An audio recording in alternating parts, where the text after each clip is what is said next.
Today we will start class 10th origin of life. Experimental किस प्रकार हम लोग जान सकते हैं कि जीवन की उत्पत्ति किस प्रकार से हुई। तो सबसे पहले हम जानते हैं जीवन की उत्पत्ति के बारे में हमारे एक साइंटिस्ट थे जिनका नाम था अरस्तु।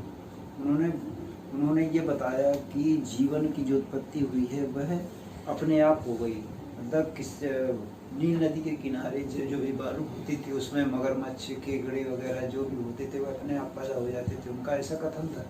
लेकिन धीरे धीरे साइंटिस्ट लोगों ने इसको सिद्ध किया कि जीवों की उत्पत्ति जीवों से नहीं बल्कि वहाँ उस समय ब्रह्मांड में जो गैसेज हुआ करती थी उनसे हुई है। गैसों के मिलने से कंपाउंड वाली गैसें और उसके बाद फिर तमाम तरह की अन्य गैसों से धीरे धीरे यूनिसेलुलर फिर सेलुलर इन सब इन्हीं जीवों का विकास हुआ। तो कैसे हुआ ये हम लोग इसके चैप्टर के बारे में देखते हैं। तो experimental proof for chemical origin of life, इसमें दो ऐसे वैज्ञानिक थे जिनका नाम था एक स्टैनली एल मिलर और हेरोल्ड सी यूरेस। इन दोनों वैज्ञानिकों ने इस बात का दावा किया कि केमिकल के मिलने से, केमिकल कंपाउंडों के मिलने से जीवन की उत्पत्ति या जीवों की उत्पत्ति हुई है। तो इन दोनों के Stanley L Miller and Harold Lee Urey's experiment in 1953 में एक एक्सपेरिमेंट किया जिसे मिलर एंड यूरेस एक्सपेरिमेंट कहते हैं। इन्होंने एक चैम्बर बनाया जो गैसियस चैम्बर था, उसके बाद उसमें एक रॉड लगाई कोल्ड वाटर हॉट वाटर का, और एक हौज बनाया जिसमें बॉइलिंग वाटर हॉट प्लेट वाला, इसमें चारों तरफ से एक नली लगाई। इसमें गैसें जो थी वो है H2 NH3 यानी हाइड्रोजन, अमोनिया और मीथेन और हाइड्रोजन वाटर वेपर्स, इन सबको एक चैम्बर में लेकर के इलेक्ट्रोड से इसकी क्रिया करवाई जो कि गैस पास करवाई। और गैस पास करने के बाद इसमें से जो भी चीज़ बनी वह क्या बनती है आइए देखते हैं। तो सबसे पहले यहाँ पर हम देखते हैं कि दोनों वैज्ञानिकों ने 1953 में they are provided with proof for origin concept. उन्होंने ऐसा कॉन्सेप्ट किया ओरिजिन किस प्रकार हुआ। They designed a glass apparatus and stimulated the conditions that were through to have existed to primitive earth on primitive earth। इस धरती पर जो भी जीव पैदा हुए किस प्रकार से पैदा हुए, कैसे कैसे आए, तो वो हम लोग समझते हैं। A glass flask was filled with a mixture of methane। एक ग्लास फ्लास्क यहाँ जो बना हुआ है उसको फिल्ड किया किससे, मीथेन से, जो कि कार्बन और हाइड्रोजन का मिक्सचर होता है।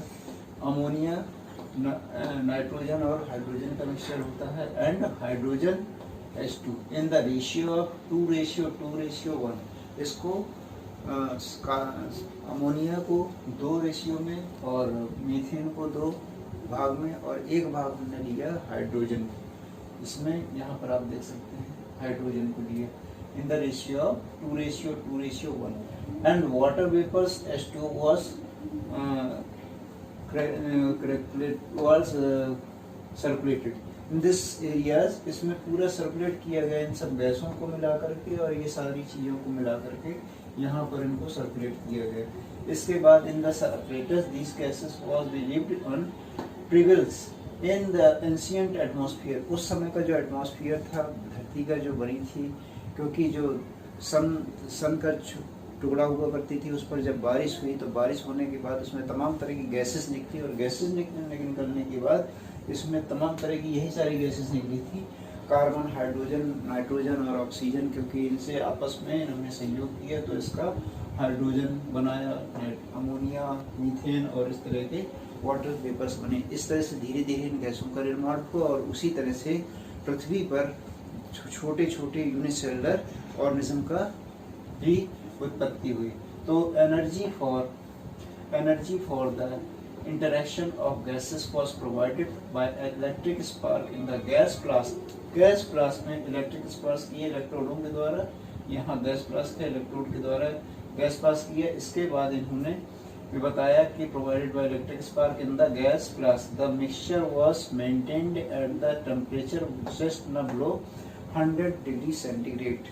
100 डिग्री सेंटीग्रेड को इन्होंने उस समय, क्योंकि सूर्य का जो पृथ्वी एक टुकड़ा हुआ करती थी और जब भी उस पर पानी गिरा तो उस समय का जो टेम्परेचर हुआ करता था वो 100 डिग्री सेंटीग्रेड के आसपास होता था।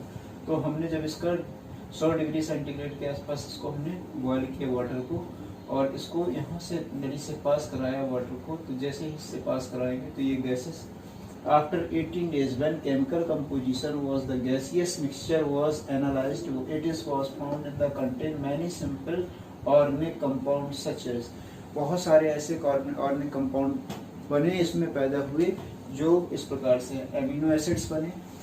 एमिनो एसिड्स मेनली प्रोटीन्स के छोटे छोटे पार्ट्स होते हैं, प्रोटीन के छोटे पार्ट्स एमिनो एसिड्स कहलाते हैं। फिर सिंपल शुगर्स बने और प्यूरिन एंड पिरिडीन्स, इनका भी केमिकल कंपोजिशन हुआ। केमिकल कंपोजिशन होने के बाद ये सारी चीज़ें बनी। इनके होने के बाद इससे ये पता चलता है, so this provide that the abiotic synthesis of organic molecules on primitive earth led to the origin of life. इनसे ये पता चलता है कि ओरिजिन ऑफ लाइफ में गैसों का कितना महत्वपूर्ण और कितनी ज़्यादा इम्पोर्टेंस थी। Organic compound, simple organic compound से कॉम्प्लेक्स ऑर्गेनिक कंपाउंड्स बने और उनसे धीरे धीरे यूनिसेलर जीवों का निर्माण हुआ।